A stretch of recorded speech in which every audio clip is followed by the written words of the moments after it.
I think there are a huge number of organizations now who've got multiple orgs. My previous company, we do a lot around, look around SAP, and a large company said, we've got 1,039 SAP implementations. What's the right number? I said, I've no idea, but it's not 1,039.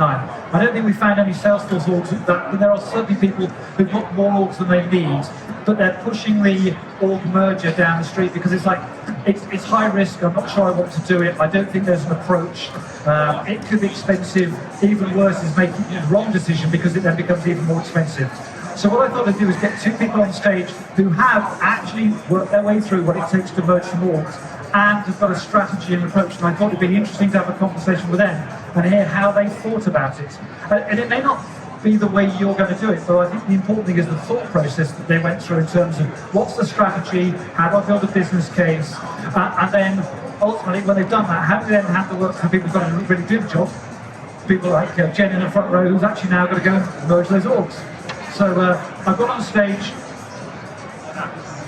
Ken Piddington, who's the CIO of US Silica. Ken has, I think 13 years experience in the Salesforce world, I think 5 or 6 different companies. In the energy business, in construction, in consulting, so seen it from a number of different perspectives. And I've got Tom Malika here from AST, saying about 10, 15 years in the Salesforce ecosystem as a consultant. I'm the co-founder of Elements. I've been a customer for about 20 years, so we've seen actually 21 years, so I'm now allowed to drink, so that's fine. So first of all, Ken, can I start with you just a little bit about the challenge of why you even needed to merge some orgs? Yeah, so at US Silica, we're a big mining, manufacturing, and logistics company. And 4 or 5 years ago, we acquired a company called BP Minerals, which came with its instance of Salesforce, along with its instance of a lot of other applications. US Silica had its instance of Salesforce and a bunch of other applications. And we kind of said we should bring this together, but continue to kick the can down the road. And pandemic, market downturns, all sorts of things kept us waiting and waiting. And then eventually here we've had some work changes, really good year, and said it's time, but not just because we needed to do it, but because it was going to change how we do business. And we've got these different themes of what's going on in our organization that we're trying to do from a technology perspective to drive value, drive change, creating the digital workplace, creating intelligent automation, data-driven, reshaping IT to meet the speeds of business. And within that, Salesforce is one of those key components. It's a system of engagement and a system of record for us that we need to streamline processes, create these multiple business units that are operating in these 2 instances, create them on some standard processes, take advantage of what Salesforce has to offer today compared to what it did in the times we built out a lot of these things. And the lack of knowledge that we might, or knowledge that we lost, I should say, particularly in the US Silica instance, that has created this kind of mess of an environment. So for us to be able to have a single streamlined environment fit with our consolidation strategy that we're applying across the board. So it's been an interesting journey as we get going through this and figuring out the right ways to bring this all together. So you did what every good CIO does, is like, let's get a consultant who's actually done it before and can talk to it, which is where Tom comes in. Exactly, bring in our good partners. Absolutely, and that's part of the ecosystem, is actually having partners who can bring experience of having done it more than once. So Tom, consultant AST, so just talk a little bit about AST and then we'll spend a bit of time talking about how you approach the org merge. Sure, thank you. So my name's Tom Blake. I've been doing Salesforce 15 plus years, worn all the hats, and eventually became a sales solution architect. AST is a Salesforce partner, much like a lot of the folks here. We have been doing Salesforce for a number of years, and we come from a very wide spectrum of all the different industries. One of our account managers approached us, last summer, and said that US Silica had these 2 Salesforce orgs that needed to be either cleaned up, merged, combined, maybe kept separate, we don't know. And so we sort of took a look at it, and we thought we'd better run an assessment on each org and then do a compare and contrast of both of those assessments, and then make a recommendation. Do we merge them? Do we keep them separate? We start with a new org. That was kind of the prevailing opinion at the time, that we should kind of go with a clean new org for both of them. And we started, mind if I keep going? We started about November 1st. It took us about 6 to 8 weeks. We started with assessing each org. And the way we did that was 3 pieces. One was we used a tool called Elements, which is a metadata analysis tool on the Salesforce App Exchange. And that was invaluable because not only did it save us a lot of time by analyzing each profile, each object, each process, everything that was going on in each org, and pulling out those reports in a visual way that we could quickly get a synopsis of what was going on. It sped things up quite a bit. And then we did user workshops. So we met with department team heads of each org, about 1 hour, 1 to 2 hours, and we just said, take us through a day in the life. Start us, you show up to work, you log into Salesforce, go. And they took us through, and then they gave us their feedback, what they liked, what they didn't like, what they were missing, what was causing them problems, their impediments, all of those type of things. Kind of captured all of that data. And then the final leg was getting all the artifacts, of course. You guys have done this, we've all done this. Gather every single business process, every single architectural map that we could, taking all those 3 pieces and then sort of analyzing them and coming up with a complete assessment of what's going on in each org for both of the orgs. And then the hard part comes in, and that is the compare and contrast. So taking a look at both of those assessments, especially the metadata analysis, and comparing and contrasting the 2 orgs thoroughly, and then output of that came a recommendation of, eventually we did end up taking the EP Minerals Salesforce org and merging it into the US Silica org, which is still ongoing, by the way. We're still doing that implementation, but and then really the other piece of it was taking all the customizations that have been done throughout the past years, because these are complex, large orgs that have a lot of Apex code in them, a lot of Visual Force pages in them, permission sets, workflow rules, process builder, all of these things. And during this org merge, upgrading all those things to the latest, I'll just call it Salesforce best practices, as you guys know, out of the box features that weren't available 10, 15 years ago. So it was really this assessment, combination, org merge, and then upgrade was the project. Hang on, but you've gone through some simple bits really quickly there. Yeah. So you did the comparison. You've now got that data, and I know something Ken, you and I talked about, which is you want to make data-driven decisions. Correct. You needed the data to go, not this is a horrible org, I should merge it, but actually really understanding it, which is where the assessment comes in. But then I think you took a slightly different approach, rather than going, well, no, first of all, let's think about how do you come up with a strategy about which org do I merge, do I batch 2 together, do I start a new one? Talk me through how that worked, and then how did you sell that to Ken as the right answer? Yeah, we worked with Jen, who's here in the front row. She was the one she's the one that manages these things, does these things all the time at US Silica. And we looked at the amount of, let's just say, data, metadata, processes, all of those things in each org, and after assessing it, we went, look, to rebuild all of this in a clean org is going to double the amount of time, double the amount of cost. We can easily, these 2 companies are similar enough yet different that we could easily maximize some of the things that are already built in the US Silica org. So we took EP Minerals and merged them in. So I would say with all that, helped to sell me and my team. Looking at that, is we had a roadmap. We had a very clear bit of data that would help us determine what really needed to happen. Where were the changes? Where were the overlaps?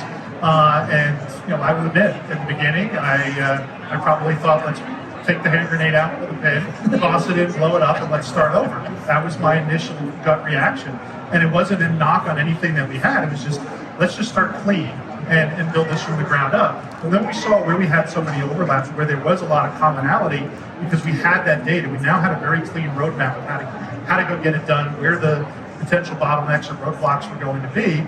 We saw we could do this faster, better, and a little less expensive than the approach I was going to take originally, which is throw the hand grenade in. But I think that hand grenade approach is common. We hear it a lot. If you don't have an understanding about, I mean, every org looks horrendous, and I have no idea what technical debt, unless you can actually start to drill into it.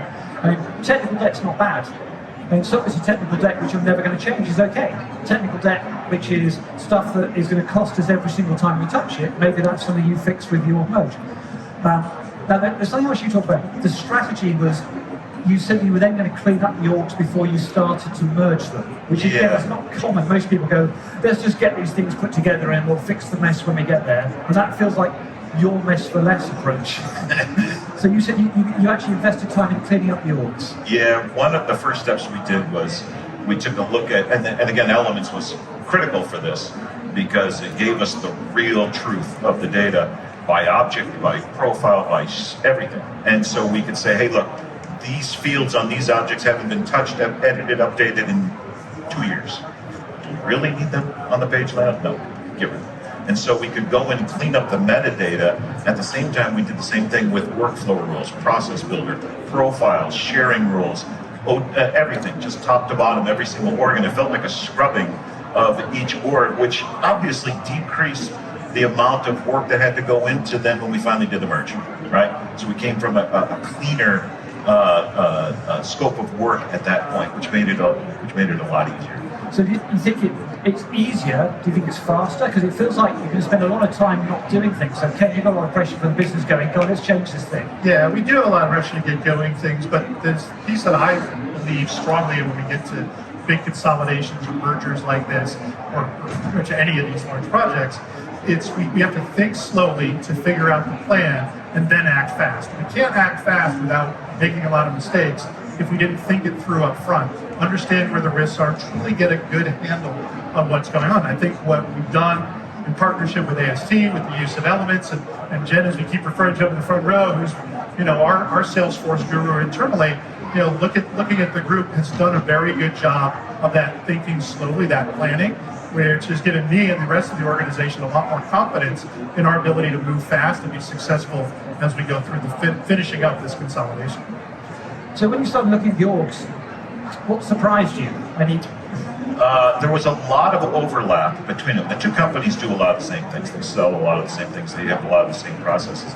At the same time, they wanted to keep a demarcation lines using profiles and security, typical Salesforce stuff of different accounts, visibility into certain records, visibility into quotes and what's been sold and things like that, because they did have some overlapping accounts. So we always started with security.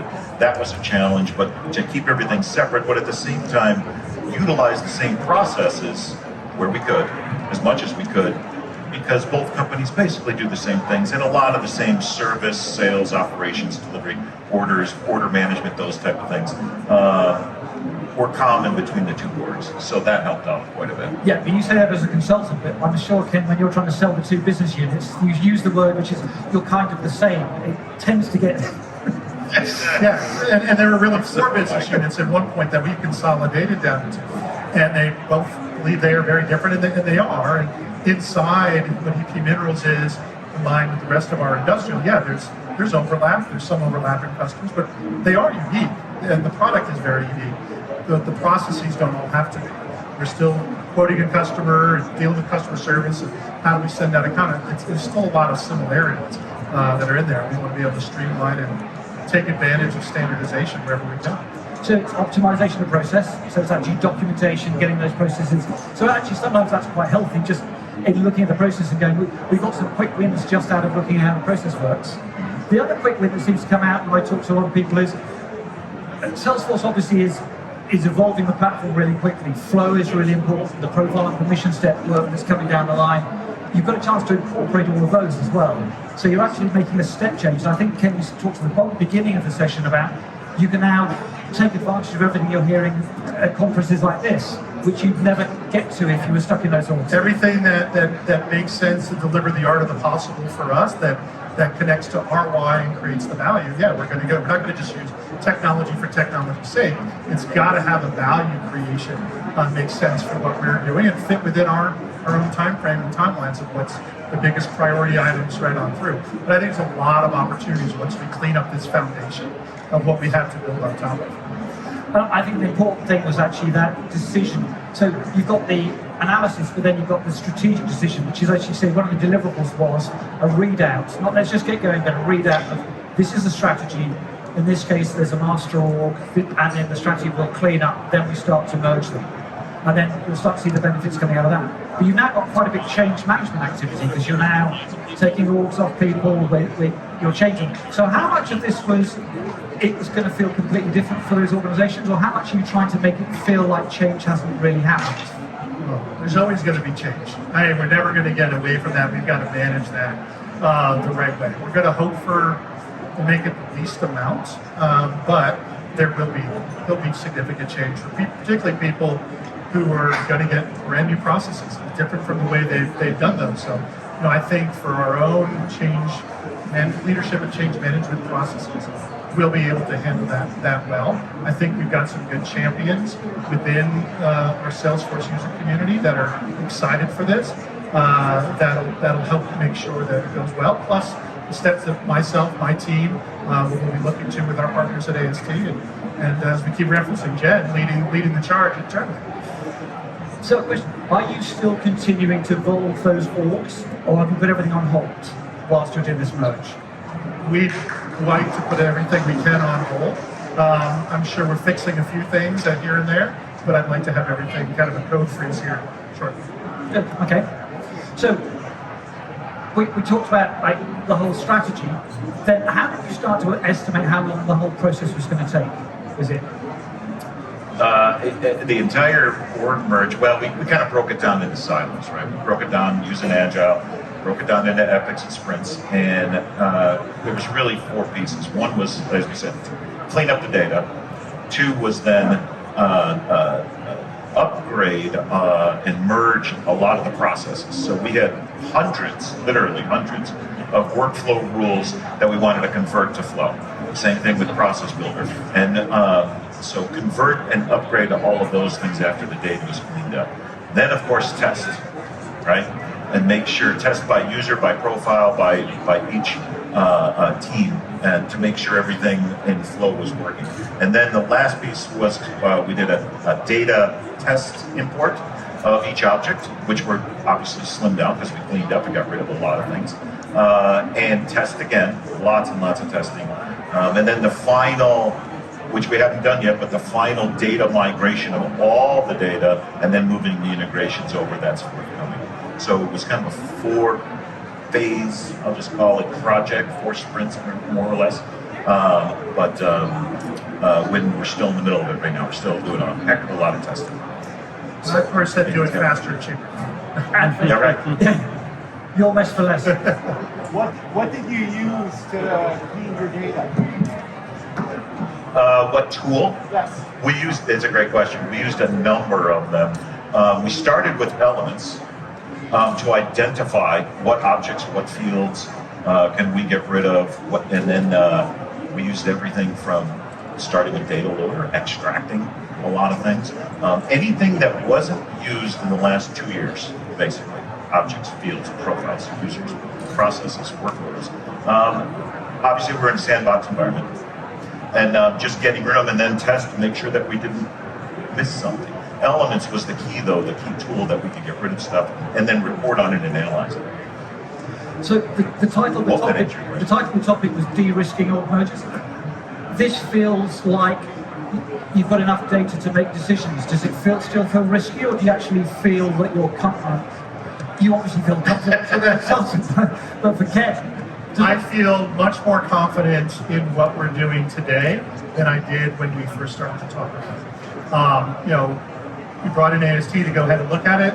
They brought in elements. It was very interesting for me to take a look and see what that showed us and the value that was able to create, both of the analysis and what I'm going to see here in the journey to do the consolidation. So it's definitely reduced the risk. There's still risks associated with it. Never going to get rid of all of those, but it's certainly de-risked the process. What I love now is to be able to use cross-site elements across a lot of my other systems, because boy, could I use that. Absolutely. Could you work on that, Ian? You can import stuff from anyone, so absolutely anything. There So we're nearly out of time, but I just want to try and summarise. I'm sure we'll be around afterwards for people who can grab people and ask questions. I think what we've heard here is, you can de-risk an org merger, but more importantly, let's not delay it. Every time you delay that org merge, you're delaying the opportunity to take advantage of the capabilities of the platform. Every time you say we're not going to do it, means you can't use Flow, you can't use Tableau, you can't use some of the capabilities of the new platform. And I think there is an approach here which can feel like it's measurable, and measured, so it feels like you're not rushing into this, but you can get results out more quickly. No, you're right. Delaying and kicking. I mean, we lost opportunity by doing it. There's an opportunity cost of not doing that. That would have, if we had those efficiencies and those better processes in place, would have contributed to the bottom line of our organization. We missed out on it. Fantastic. Thank you so much, Ken. Thank you, Tom, for joining us.